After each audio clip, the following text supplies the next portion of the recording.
Hello guys, how are you all? I hope you are well and good. I welcome you all on my channel Language Therapy, on which I upload videos regarding English grammar. In today's video, we are going to discuss the topic pronoun and its types. Okay, so without further delay, let's start our topic, guys. The first question is, what is pronoun? Well, to answer this question, I would say that a pronoun is a verb which is used as a subject or as an object in a sentence, and it takes place the noun. Okay, it replaces the noun actually. So a verb which is used in a sentence and which takes place of a noun in a sentence, that is actually a pronoun. And to make your concept crystal clear, I have given you a very good example, which is Hannah has not gone to school today because she has a fever.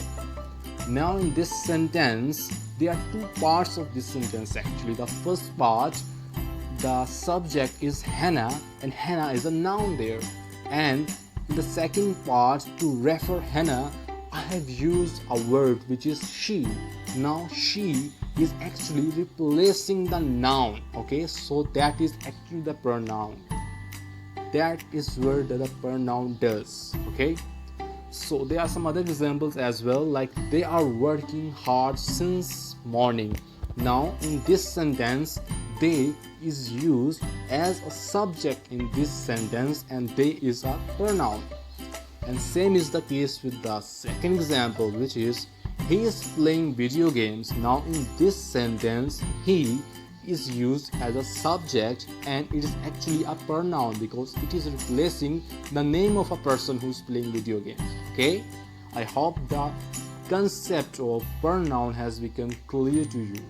Now moving further, we would come to know about personal pronoun. What is a personal pronoun?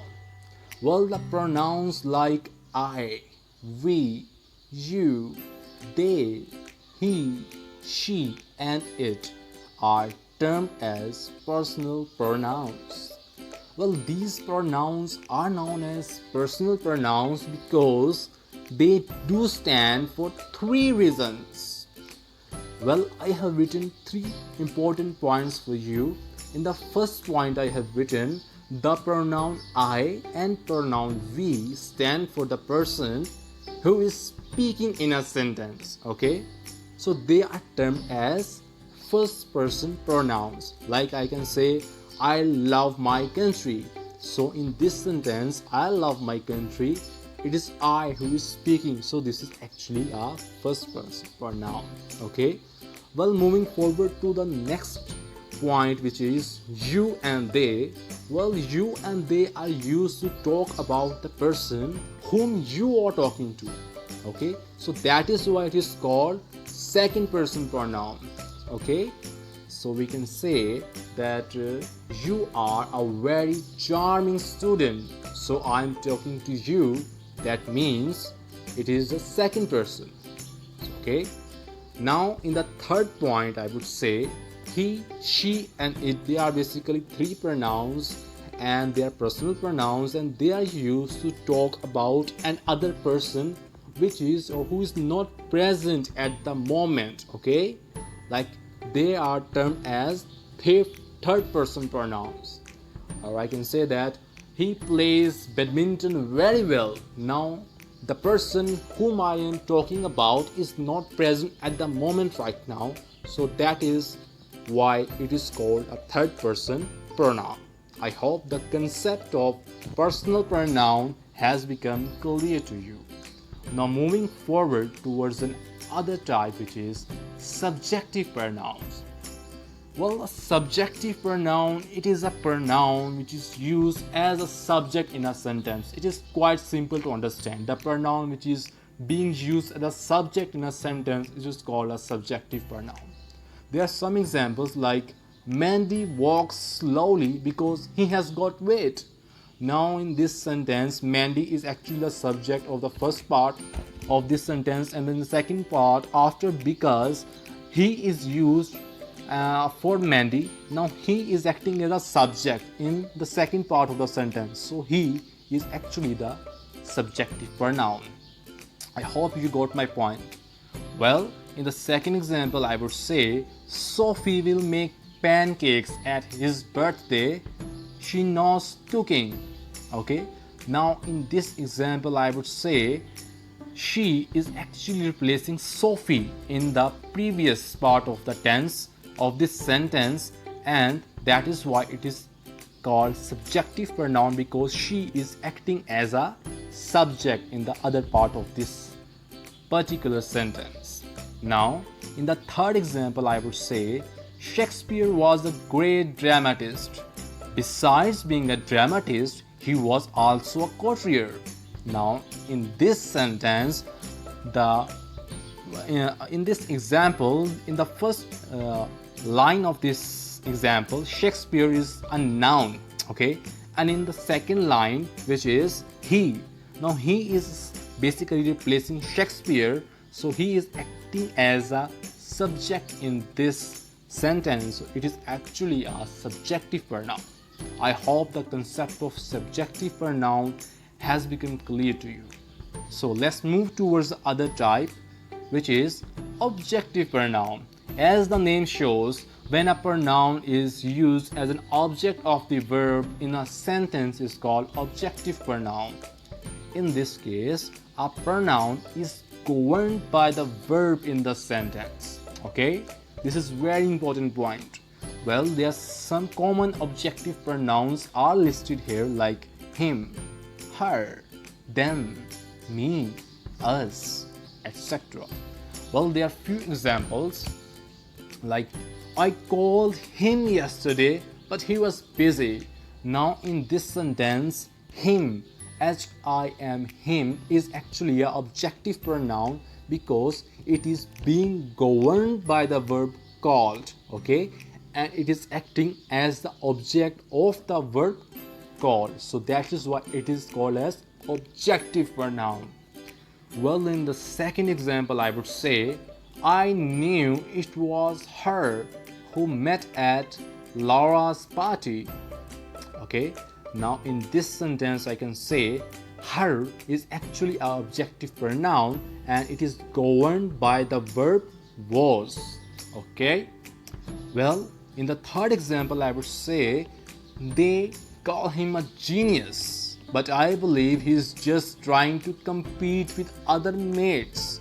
Now in this sentence I would say the pronoun him is being governed by the verb called. So that is why it is called objective pronoun. I hope the concept of objective pronoun has become clear to you. Well, moving forwards towards the other category, which is possessive pronouns. Well, as the name shows, possession. Possession means ownership. Okay, a pronoun which is used to demonstrate the possession or ownership is termed as possessive pronoun. Some possessive pronouns are like hers, yours, theirs, ours, and mine, etc. Well, there are few examples which I have given to make your concept pretty clear, and they are it's hers hair oil. Now in this particular example, the pronoun hers is actually a possessive pronoun and it is showing possession of hair oil. Now in the second example, which is quite common in our life, it is excuse me, my phone is dead, can I use yours? Now we are using yours. Yours is basically a possessive pronoun, okay, so it is also showing the possession of his phone. And now in the third example we can say this apartment is mine. Now mine is again showing the possession because it is actually a possessive pronoun. Well, moving forward through another slide, I would say this is very important that there's a difference between possessive adjectives and possessive pronouns. So do not get confused between these two terminologies, okay? What are possessive adjectives and and you have understood that What are possessive pronouns? Well, talking about possessive adjectives, or we can say them pronominal adjectives, are also another form of possessive pronouns, and they do show the possession like possessive pronouns, and they are used with nouns, hence they modify nouns, so they are considered as possessive adjectives and pronominal adjectives, okay, because they are used with nouns and they do modify the noun. An adjective is a word that modifies the noun, so a pronoun like thing, when it modifies a noun, so it will be called as pronominal adjective, okay, and it is showing possession. Some common pronominal adjectives are like my, her, his, your, their, etc. Like there are some examples like it is my book. Now in this sentence, book is actually a noun and my is being used as for the possession for this book, and my is actually with the noun and it is modifying noun. That is why it is called possessive adjective, okay. Now in the second example, it is his pen. Now pen is again a noun and his is actually modifying that noun and it is a possessive adjective, okay. Well, in the third example, it was their shop. Now in this example, shop is actually a noun and there is again modifying that noun and it is showing possession, so that is why it is possessive adjectives. Well, the references which I have used for this video are listed here, and thank you very much for watching this video. If you liked it, please share it with your fellows. Thank you very much.